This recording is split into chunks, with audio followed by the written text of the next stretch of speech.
Эдийн засгийн чулга уулзалтын 2 дахь өдөр ерөнхий сайд Зандан Шатар эрчим хүчний аюулгүй байдлын талбарт аль улс давуу байр суурь эзэлж байгаа вэ? Салбар хуралдаанд оролцох юм а. За мөн байгаль орчны төлөөх дэлхийн хамтын ажиллагааны эрчийг эрчимжүүлэх сэдвт хэлэлцүүлэгт үг хэлхнэ.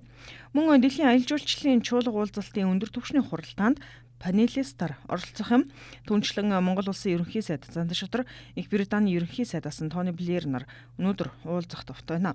Ярих хэлцээний амин сүнсийг сэргээхэн сэдвийн дор болж байгаа энэ удаагийн чуулга уулзалтад 100 гаруй улсын төр засгийн тэргүүн, олон улсын байгууллага, томоохон корпорациудын удирдлага, иргэний нийгмийн төлөөлөл зэрэг 3000 гаруй төлөөлөгч хуранч болж байна.